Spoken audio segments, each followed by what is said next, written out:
The rolling of suitcases echoed against the polished wooden floor, blending with the hurried breaths of passengers crowding into first class. This should have been a quiet flight, but within minutes, the luxurious cabin would transform into an invisible battlefield. Seat 2A, a wide leather chair gleaming under the golden light on its armrest, like the halo of privilege, was no longer just a seat. It was a fragile dividing line between power and contempt. In that seat sat Marcus Reed, a black man in his early 40s, his sharp features calm and composed, as though carved from marble. His hand moved slowly across his tablet, the blue glow reflecting against thin, framed glasses. For Marcus, the outside world was nothing more than a blurred backdrop, distant and irrelevant. He was absorbed in his own stillness. That stillness shattered when a woman stepped in. Clara Whitmore, 40, 7, tall.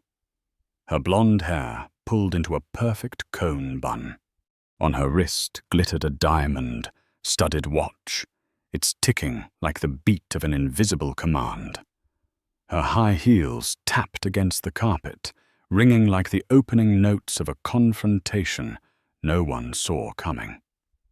For Clara, every flight carried the same unspoken rule. Seat 2A belonged to her. No ticket, no procedure needed, only the commanding weight of her gaze. And the enforcer of that command today was Lauren Hayes, 31, a flight attendant whose weary smile felt like a mask. Lauren approached Marcus, leaning slightly. Her voice was gentle, but beneath that gentleness hid a sharp edge. "Sir, this seat has been reserved for another Platinum VIP member. I'm afraid you'll have to move." The air froze. A few passengers lifted their heads, fingers pausing on phone screens. At first, some thought this was a small mistake, but Clara's icy glare and Lauren's strained smile made it clear this was no simple error. Marcus looked up, not with anger, not with argument, but with the stillness of midnight waters. He drew a sleek platinum card from his wallet and held it up. His voice was steady and firm. "This is the seat on my ticket. I am also a platinum member." Lauren glanced at the card, her smile tightening further, then turned back to Clara. One silent glance, but in that fleeting moment, everyone in the cabin understood. A quiet pact had just been sealed. Clara tilted her head, her dark red lips curling into a blade, sharp smile. "I always sit in that seat. It belongs to me." Her words iced the air like an unseen slap. Passengers whispered, a few phones lifted higher, lenses discreetly pointed toward row 2. The tension pulled tighter. Marcus held out his ticket again. The text was clear. 2A. His voice dropped, deep and resonant like a drum beat. "This is my seat. I will sit here." In that instant, the cabin was no longer about a disputed seat. It had become an arena between arrogance and resolve, between inherited privilege and unshakable dignity. Lauren cleared her throat, clinging to a professionalism already cracking. Her voice trembled despite her effort. "This seat is usually prioritized for our most loyal platinum passengers. Mrs. Whitmore has flown with Skylux for many years." The word loyal fell heavy, but everyone knew what it really meant. Not loyalty, but belonging. And by their measure, Marcus did not belong. Clara stepped forward, her designer bag brushing her side, her smile stretching in triumph. "I've flown this route for years. Seat 2A is practically mine." Silence spread, broken only by the ticking of the diamond watch, each beat a symbol of entitlement. Marcus inhaled, adjusted his tie, his eyes never leaving Lauren. His words rang out sharp as steel. "This seat is printed with my name. I will not move." For a moment, time cracked open. All eyes fixed on three faces. Clara, proud and imperious. Lauren, anxious and faltering. And Marcus, calm and immovable as stone. Clara let out a mocking laugh, deliberately loud enough to fill the cabin. "Arguing over a seat in first class? How ridiculous! I've never seen anything so laughable." The whispers no longer hid themselves. "She's stealing his seat. His ticket clearly says 2A. This is blatant discrimination." Lauren tried to reclaim control. "Sir, I must insist once more." But Marcus cut her off. Short, cold. "There is no need to insist. I will not move." No shouting, no anger. It was his unshakable composure that made the air grow heavier.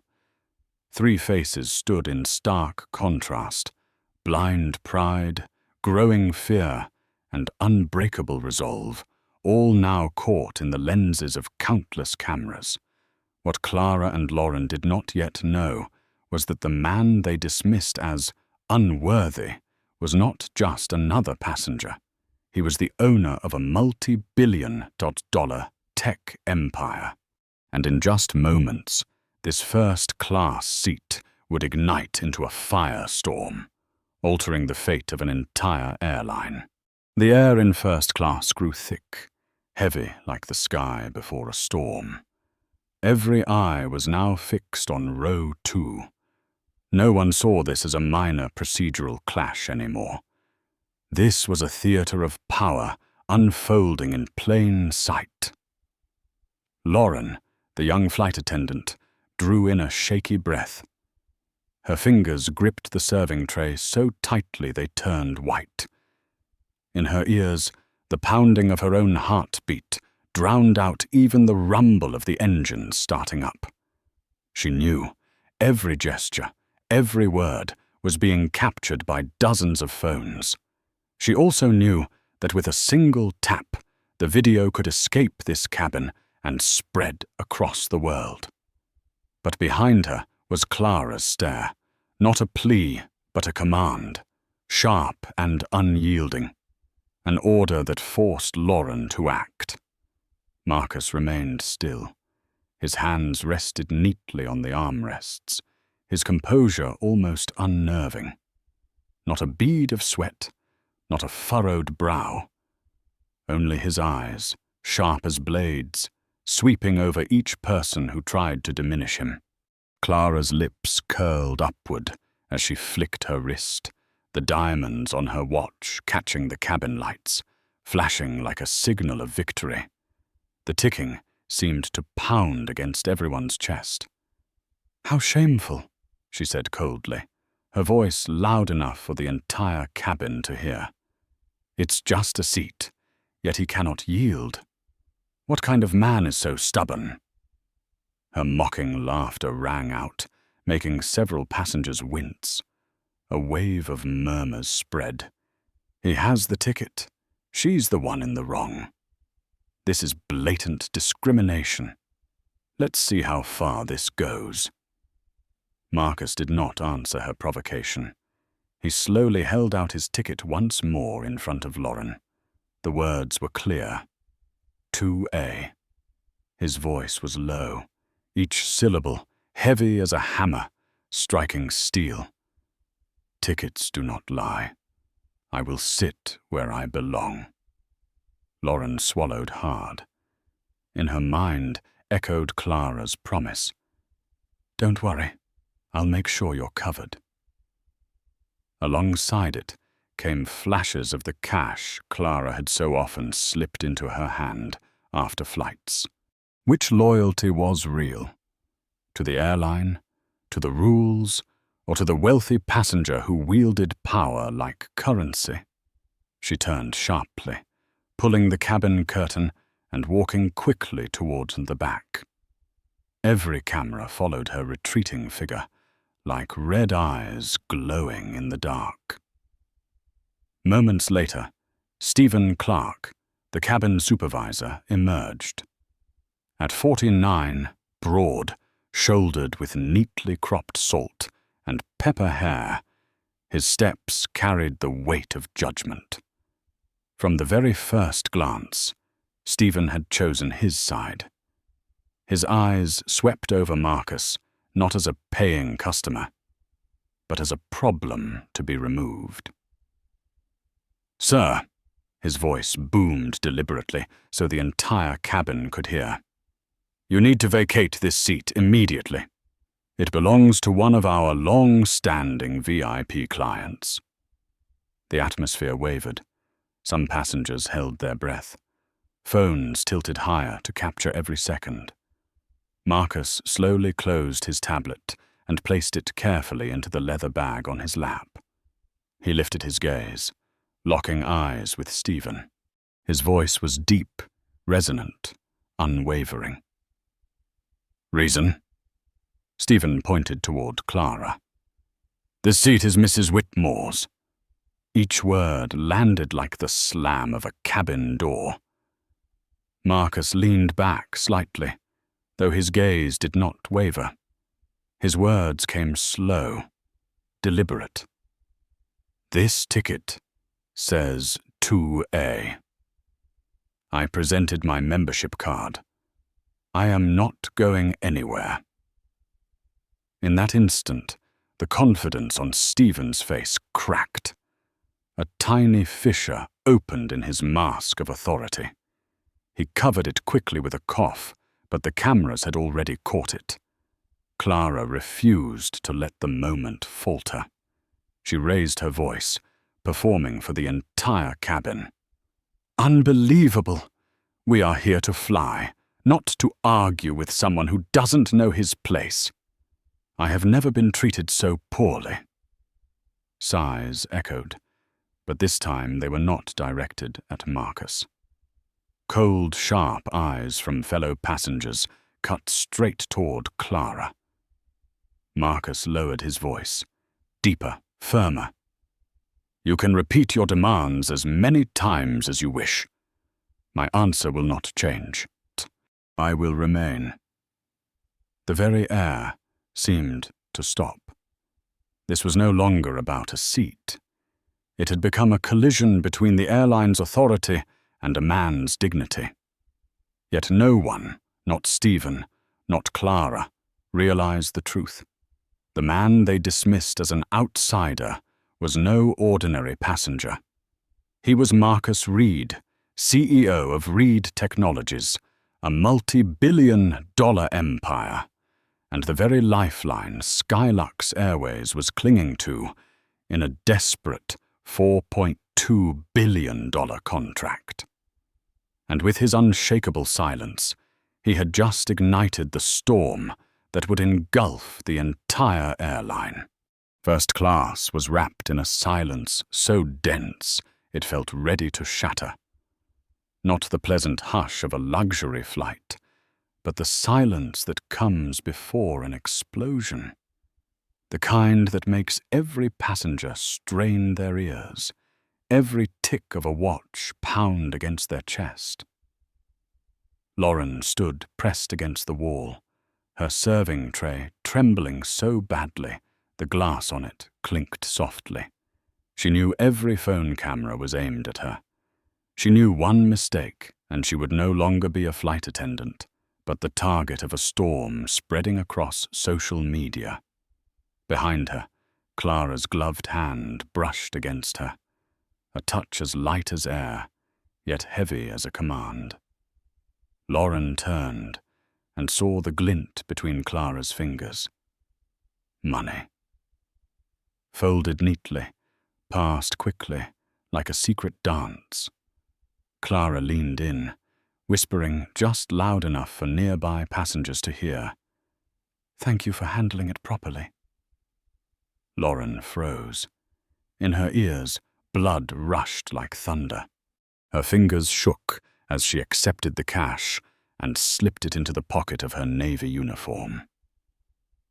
Only seconds passed, but in first class, those seconds stretched like a slow-motion play. From the right, hand row came a stifled laugh. "She just took the money." Then whispers, "My God, it's happening for real." Phones tilted higher, lenses zooming in on Clara's hand, retreating on Lauren's trembling one still hovering near her pocket. Marcus saw it all, but he said nothing. His eyes, calm as midnight waters, reflected the sight of money disappearing into a pocket. In his chest was not rage, but a familiar ache, the injustice disguised in civility, the same feeling that had haunted him since childhood. He drew a deep breath, held on to composure, held on to dignity. Stephen Clark, the cabin supervisor, swelled with authority at the scene. He stepped forward, his voice booming like a verdict. "Sir, if you continue to resist, we will be forced to call security. This is your final chance." The cabin held its breath. Phones buzzed with alerts, live streams, spreading like wildfire. Everyone knew. This was no longer about a seat. This was a raw display of favoritism and prejudice. Marcus slowly opened his eyes, lifting his head. His voice was low, steady. "You have seen the ticket. You have seen the card.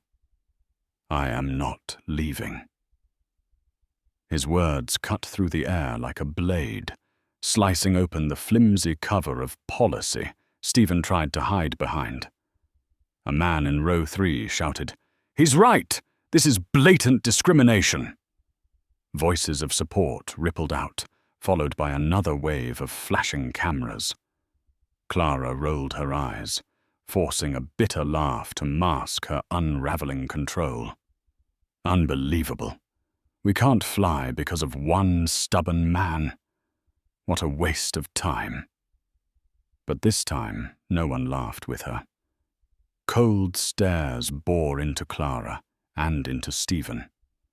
Lauren pressed her hand against her pocket, where the cash burned like fire. She knew she had just been caught in front of dozens of cameras. Sweat beaded on her temples. Every breath dragged the weight of guilt deeper. Yet the invisible chain of money, of loyalty to a generous customer, bound her in silence. Stephen took another step, his shadow falling over Marcus. "If you refuse, we'll call the captain, and then things won't be so pleasant." Marcus did not move. He rested one hand lightly on his folded tablet, his voice firm, each word striking like steel on steel. "Do what you must. I am not moving." First class held its breath. The only sounds were the diamonds on Clara's watch, tapping against the armrest, Lauren's ragged breathing, and the tiny clicks of fingers pressing record to capture history. No one knew it yet, but in just a few minutes, a storm would erupt outside these walls. And its eye was forming right there in seat 2A. The curtain quivered softly. From the front of the cabin came the sound of heavy footsteps, echoing through the suffocating air. Each step struck like a drumbeat, heralding the storm about to break. Then he appeared. Captain Richard Donovan, 50. 4 years old, tall and broad, shouldered, his navy uniform lined with golden stripes pressed crisp as steel, His sun-weathered face bore the stern grooves of decades in the skies. On any other flight, that face would have been a source of reassurance, but today it carried only dread. Beside him stood Stephen Clark and Lauren Hayes. They formed a line, a wall of authority blocking the path to seat 2A. Donovan halted, his voice booming with finality. "Sir, the crew has the authority to reassign seats when necessary. I am ordering you to vacate this seat immediately." A wave of murmurs surged through the cabin. Phones rose like weapons, their red recording lights blinking across first class like warning beacons. Marcus lifted his gaze, his eyes calm but bottomless. He looked straight at Donovan, unwavering, unafraid. His voice cut through the tension, slow and deliberate. "My ticket clearly says, Seat 2A. I am a platinum member. I have broken no rule. Therefore, I am not moving." Silence crashed down, heavy as lead. Lauren held her breath. Stephen clenched his jaw until the muscles bulged. Clara smiled triumphantly, as if the captain were the final blade to finish this play. Donovan gripped his cap tightly, veins rising on his hand. He leaned in, his tone lower, colder. "This is your final warning. If you refuse, I will call security. They will remove you from this plane." A gasp escaped from the back rows. A passenger whispered loud enough to be heard, "But he has the ticket. Why are they doing this?"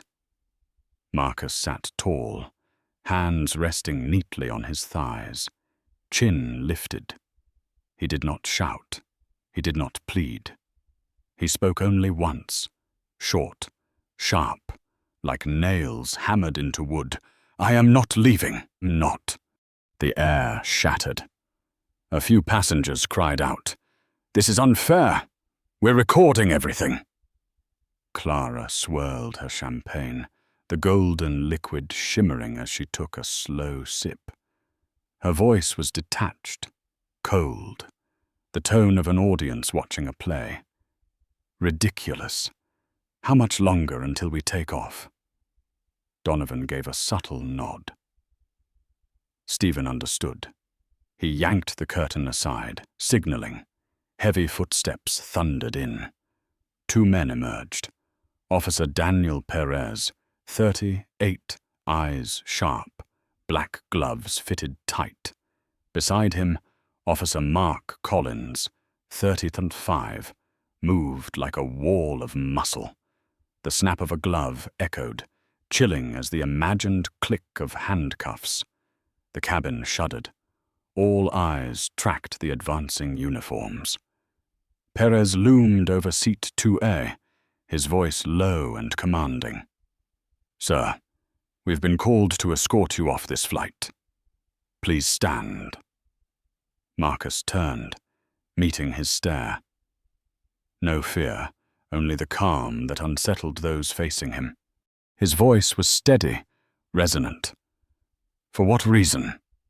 What law have I broken?" Collins glanced quickly at Stephen, then looked away from Marcus's gaze. Perez kept his tone flat. "You are charged with failing to comply with crew instructions." Marcus's lips curved into a thin smile, not of defiance but of a man too familiar with injustice. His words rang sharp. "Failure to follow an unjust order is not a crime." The line pierced the cabin like lightning. A voice burst out from row 3. "He's right! This is blatant discrimination."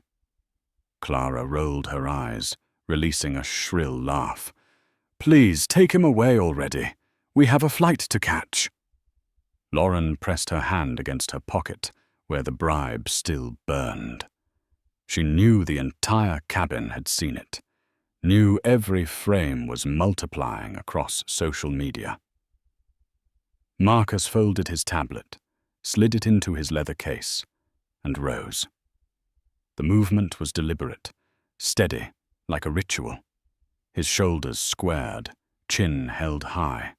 The officers flanked him, escorting him as if he were a criminal. Yet his steps landed firm, unbroken. Each strike of his shoes echoed like a drumbeat in the passengers' chests. Thud, thud, thud. To their eyes, this was no man being dragged away. It was a man walking out with his dignity intact, leaving behind a cabin stunned into silence. Clara settled into seat 2A, lifting her champagne glass as if reclaiming a throne. But she had no idea that peace would last only a few breaths. Because the moment the cabin door closed behind Marcus, the real storm had begun. The cabin door closed behind Marcus. Light from the terminal spilled across his face, not the light of humiliation, but of truth awakened. He quietly pulled out his phone. His fingers moved swiftly, typing a message to his COO. They picked the wrong man. To understand the weight of those 4 words, one must go back more than 30 years, to a black teenager in Detroit who swore the world would one day see his dignity. Marcus Reed was 16 then. His family's worn-down apartment in a working-class district was always heavy with the smell of coal smoke and the wail of train whistles. His father, Samuel Reed, a steel worker with calloused hands, came home every night to the hiss of molten metal still echoing in his ears. His mother, Lorraine, worked night shifts cleaning offices, her eyes weary, but still glowing when they looked at her son. Then came a winter night. The phone shrilled through the small apartment. Lorraine collapsed to the floor, her trembling hands clutching the faded carpet. The news was brutal. Samuel had been murdered in a robbery on his way home from the plant. Marcus stood frozen beside his mother, his heart shattering. He stared into the abyss of injustice, a place where a man's life could be taken, leaving behind only tears and a pair of worn, calloused hands gone cold. At the cemetery's frozen ground, Marcus gripped his mother's trembling hand and made a silent vow. I will build something so this world can never look down on us again. I will stand tall, no matter how much they try to make me kneel. Rising from pain, Marcus found solace in what most had discarded, an old computer collecting dust in the basement of a local church. Its screen was dim, its keyboard sticky, but to him it was a gateway to an entirely new universe. While his peers spent their nights on video games, Marcus unscrewed every bolt, devoured every line of code from library books. He learned to find order in chaos, to see patterns in tangled data. Night after night, light spilled from the window of the tiny apartment like the steady glow of determination. Lorraine often passed by, watching her son hunched over, eyes red from sleepless nights. She never stopped him. She knew that fire was the only legacy Samuel had left. Resilience, unbroken. At 18, Marcus wrote his first programs, predicting basketball scores, analyzing sales models for small shops. No one believed him. A black kid with an unfamiliar name could not, in their eyes, be a tech innovator. Investors shook their heads, their gaze stopping at his skin before reaching his ideas. Dozens of rejections only brought back his father's words. You must stand tall, even when the world wants you bowed. Marcus pressed on. By day, he hauled boxes, waited tables, fixed computers. By night, he returned to the green glow of a screen, fingers pounding code. Then one day, in that cramped room, with a desk propped up by crates, Reed Technologies was born. His mission was never just money. It was to build systems that forced companies to treat customers fairly, regardless of name, skin, or accent. His technology spread quietly, but relentlessly. Banks, governments, Fortune 500 companies came knocking. Marcus hadn't just built a company. He had built a mirror, one that exposed bias and forced society to confront it. 20 years later, Reed Technologies had become a $3 billion empire. And in cruel irony, Skylux Airways, the very airline that had just forced Marcus from seat 2A, was locked in desperate negotiations for a $4.2 billion contract with his company. They thought they had cast out an unworthy passenger. In truth, they had humiliated the only man capable of saving them from bankruptcy. Standing outside the cabin door, Marcus slipped his phone back into his pocket, his eyes burning with fire. He was no longer the 16-year-old boy gripping his mother's hand in tears. He was the man who had turned contempt into an empire, turned him into strength. And now, he would turn this moment of humiliation into a storm, powerful enough to erase an Ender airline. The cabin door closed behind Marcus, but the aftershock did not end. Instead, it erupted, not inside the plane, but out there, where the world needed only a single tap of a screen. In the final seconds before the aircraft pulled away from the jet bridge, dozens of phones had captured everything. Clara slipping money into Lauren's hand, Stephen barking orders, Captain Donovan issuing threats, and above all, Marcus rising, back straight, head high, walking between two officers like a man who had never learned to bow. Within minutes, those clips flooded Twitter. The hashtag #Seat2A appeared. 10 minutes later, it shot to the top of national trends. An hour later, #flying. While black rolled like a snowball, gathering unstoppable momentum across the globe. In the VIP lounge, Marcus sat quietly. Before him, his phone lit up in an endless stream. Messages arrived by the second.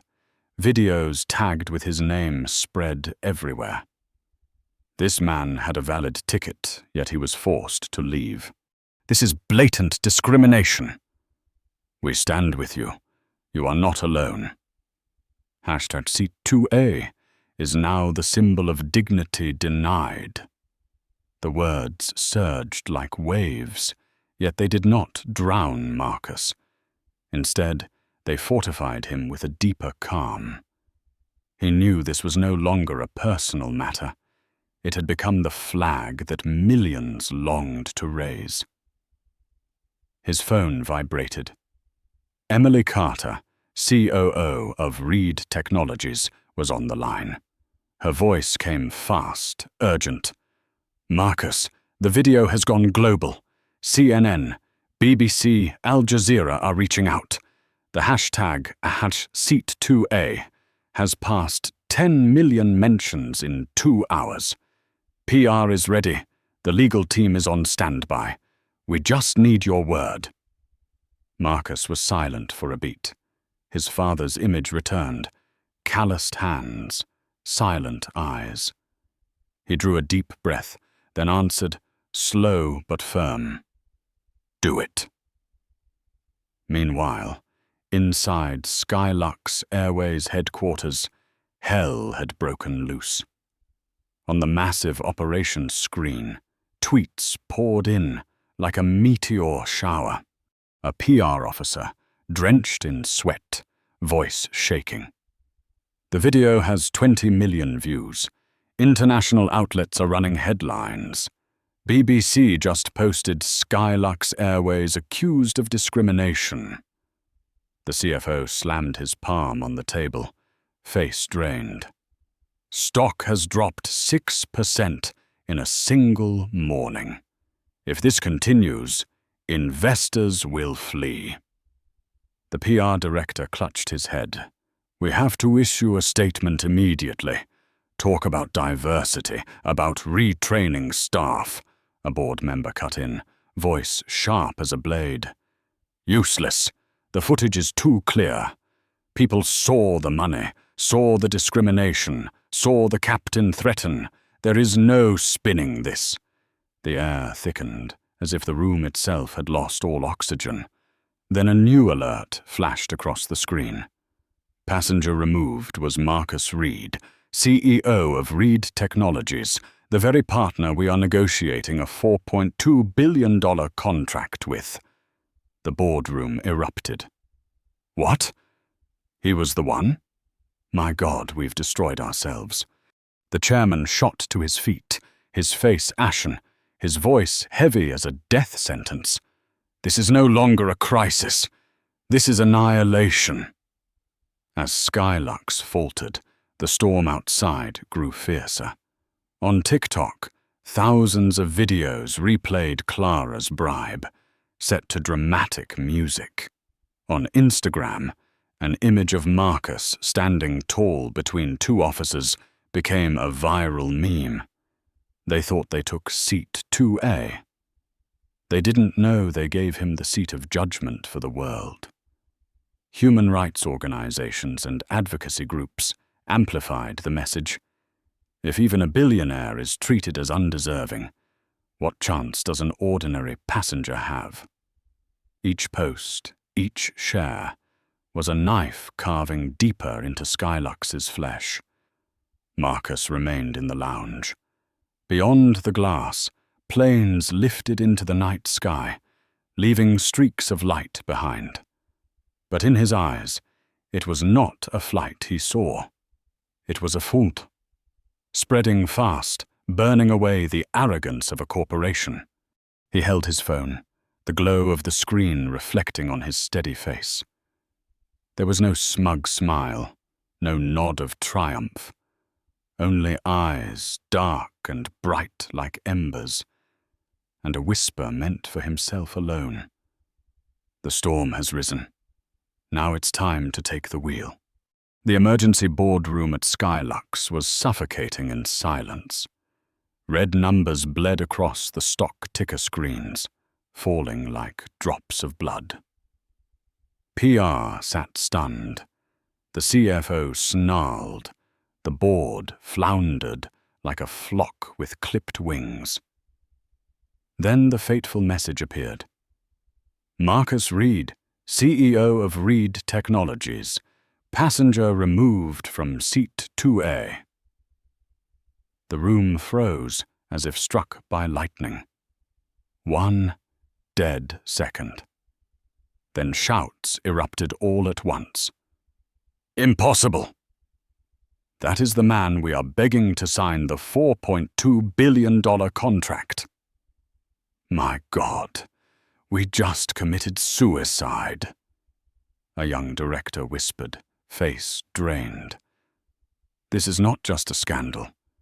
This is the end. Meanwhile, at Reed Technologies headquarters, the atmosphere could not be more different. The minimalist conference room glowed only with the light of laptops and a towering screen. Around the table sat lawyers, PR strategists, senior advisors, all silent, their eyes locked on Marcus at the head of the table, his presence like a statue cast in iron. Emily Carter set a thick folder down, her voice sharp with urgency. Marcus, we can issue a statement at any moment. The public is waiting for you to speak. We need to strike while they are still reeling. Marcus did not answer. His gaze was fixed on the giant screen, where millions of shares poured in under the hashtag #SeatUA. In his mind, the image of his father returned. Calloused hands, unwavering eyes. The vow at his father's grave echoed, "I will make the world see us as human first." He drew in a deep breath. His eyes ignited. His voice rang like a command. "Start recording." 10 minutes later, the video went live across every platform. No background music, no stage lights. Only Marcus, seated against a plain white backdrop, his eyes locked on the lens. His voice was low, steady, each word cutting, clear. "I bought a valid ticket, seat 2A, with a platinum membership. I followed every rule. Yet I was pulled from my seat because they decided I did not belong." The recording room fell still. Marcus paused, each breath deliberate. "Let me be clear. Dignity is not for sale. Not mine. Not anyone's." His eyes flashed like a blade. His tone hardened. "Reed Technologies is officially ending negotiations with Skylux Airways. The $4.2 billion contract is off the table. And today, we are filing a lawsuit against Skylux for discrimination." He leaned forward slightly, gaze piercing through the camera, striking into the hearts of millions watching. "This is not just my story. This is the story of everyone who has ever been told they were not good enough, that they did not belong. I will not let silence protect injustice for one more second." The video ended. In 15 minutes, it had over 1 million views. Global media exploded. The Financial Times blared, "A $4.2 billion shock. Marcus Reed ends Skylux deal." CNN replayed the clip of him declaring, "Dignity is not for sale." At Skylux, the board sat paralyzed. One member whispered, lips dry, "He just pronounced our death sentence." The in-house lawyer stammered, "We must beg for renegotiation. Promise reform. Promise compensation." The Skylux CEO cut him off, voice hoarse. "Pointless. He has decided. And now, the entire world stands with him." Online, the storm had become a movement. Posters appeared with Marcus's image and the words, "I will not move."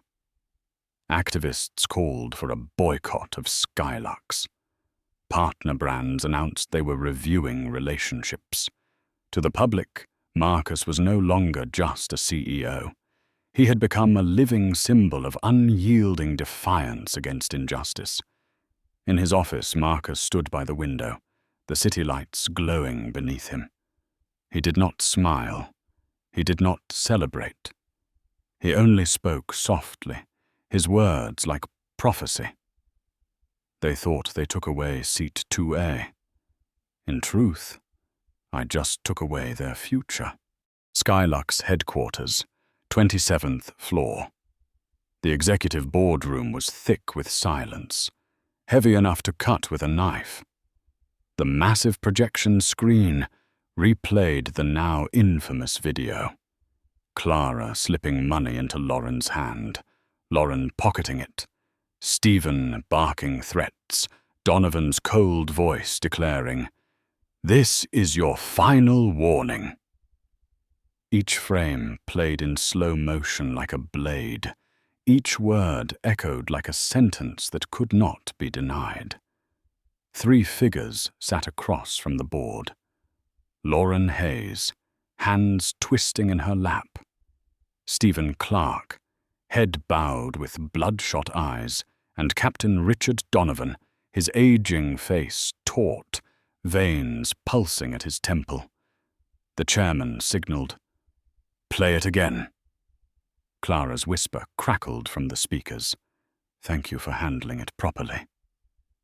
The screen showed Lauren slipping the money into her pocket. Lauren broke down, sobbing. I didn't mean to. I just didn't want to upset her. She has flown Skylux for decades, I was afraid. The HR director slammed the table, cutting her off. Afraid? You accepted a bribe on camera. The world has seen it all. You did not just disgrace Skylux, you burned our dignity to the ground. Lauren collapsed, tears streaming, but no one in the room was moved. The verdict came cold and sharp. Effective immediately, your contract is terminated. You are dismissed. The video rolled on to the scene of Stephen snarling at Marcus. This is your last chance. Stephen lifted his head, straining for some shred of authority. I was only following procedure. I had to keep the flight on schedule.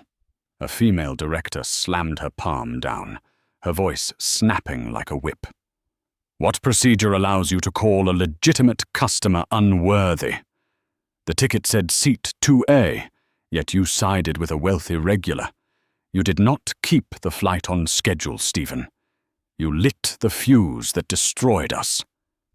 Stephen's words died in his throat. The burning eyes of the board scorched him. At last, the chairman nodded, his tone final. You are suspended immediately and will be formally terminated within 24 hours. The screen froze on Donovan's hard expression. If you don't leave, I will call security. Donovan lifted his chin, voice rough. I had to protect the discipline of the crew. If I sided with the passenger, I would lose the unity of my team. A cold voice cut through from the corner, the CFO. And that unity cost us $4.2 billion. You did not protect the crew, Donovan. You flew the entire company into the ground. No words could save him now. A board member spoke the final blow. Captain Richard Donovan, your career has to your ends today. There is no place left for you in aviation. Donovan sat motionless, his 40 years in the sky turning to ash. But the hammer had not finished falling. On another screen, Clara Whitmore's face filled every news channel. Businesswoman Clara Whitmore caught bribing flight attendant on Skylux flight. Cosmetics brand cancels partnership with Clara Whitmore. Boycott campaign against Clara explodes on social media. Clara, who once raised her champagne glass in seat 2A with a victorious smile, now appeared in countless memes mocking her, her face beside the words. Privilege costs billions. In the boardroom, a director laughed bitterly. She did not work for Skylux, but she dragged the whole airline into hell. No one disagreed. They all knew the truth. Clara was the spark, but Skylux poured on the fuel. The press release went out that night. Skylux Airways announces termination of flight attendant Lauren Hayes, cabin supervisor Stephen Clark, and Captain Richard Donovan. The company commits to comprehensive reform. But outside, there was no applause. The public saw not contrition, but fear in the face of outrage. Headlines roared, Skylux reforms not from conscience, but from panic. Trust had evaporated. In the high-rise office of Reed Technologies, Marcus watched the news. He did not smile. He did not gloat. He simply nodded, his voice low, resonant like a tolling bell. This is not the end. This is only the beginning. The city lights lit his face, revealing eyes burning with fire. Clara might lose her brand. Skylux might lose its stock. But Marcus wanted something greater, a public verdict, one that would strip injustice of its velvet curtain in first class forever. Outside, Skylux was gasping for air. Its stock was in free fall, partners were cutting ties, and Clara Whitmore's name had become the symbol of privilege laid bare. But while the world's eyes fixated on collapse, Marcus chose another path. One morning, he stepped onto a podium in an international hall. No dazzling lights, no dramatic music, only a simple microphone and the eyes of hundreds of journalists, students and activists, all fixed on him. Marcus placed both hands on the wooden podium, his voice low, each word falling like the toll of a bell. They thought they stripped me of my dignity when they forced me from seat 2A. But dignity is never something that can be taken away. The hall went silent. Everyone had heard those words in the viral video, but spoken live, with his deep voice and burning gaze, they became a declaration. He paused, then continued.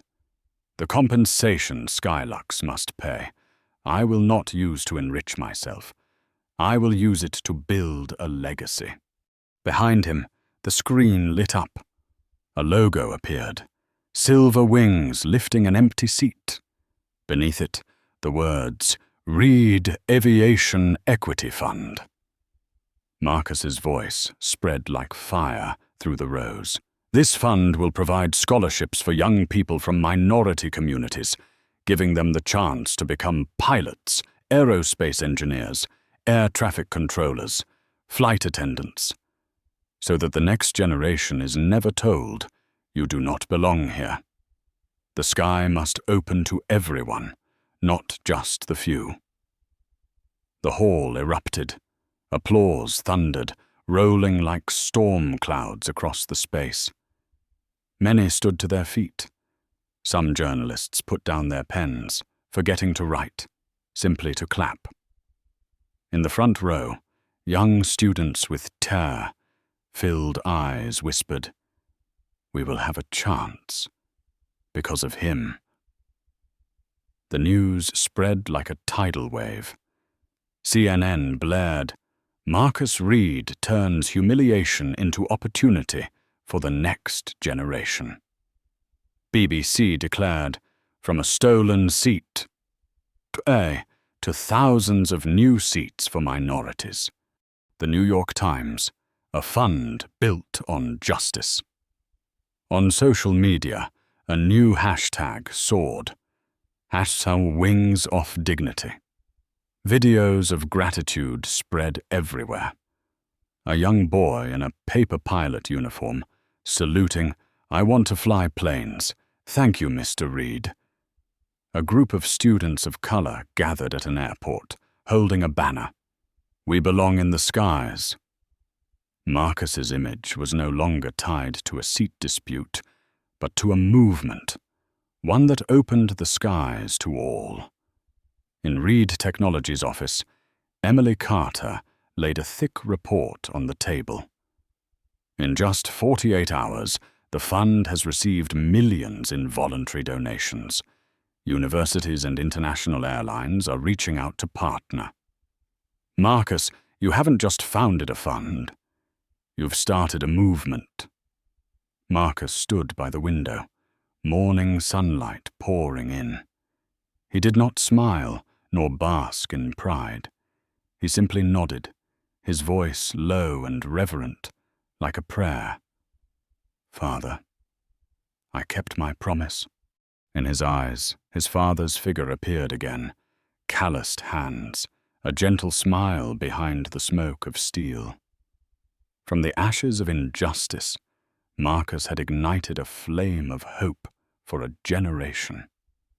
That evening in Geneva, lights blazed in the hall of the Global Conference on Ethics and Technology. Over 3,000 people from across the world, politicians, tech leaders, young students, waited for Marcus Reed, The MC's voice rang out. "Please welcome Mr. Marcus Reed." Applause exploded, crashing against the ceiling. Hundreds of cameras followed his every step. But Marcus did not walk like a triumphant king. He walked slowly, straight, backed with calm eyes. At the microphone, he stopped. No effects, no music. Only his voice, deep and steady. 3 days ago, I was forced from the seat I had purchased, seat 2A. I showed my ticket, my card, followed every rule. But they said I did not belong there. The truth is, no one has the right to decide your dignity. It cannot be bought. It cannot be sold. It cannot be taken. The hall froze, then erupted as the entire audience rose, clapping like thunder rolling across mountains. Many placed hands over their hearts, trying to steady the pounding. Marcus bowed his head slightly, a greeting to all who had once bowed theirs to injustice, telling them now they could rise.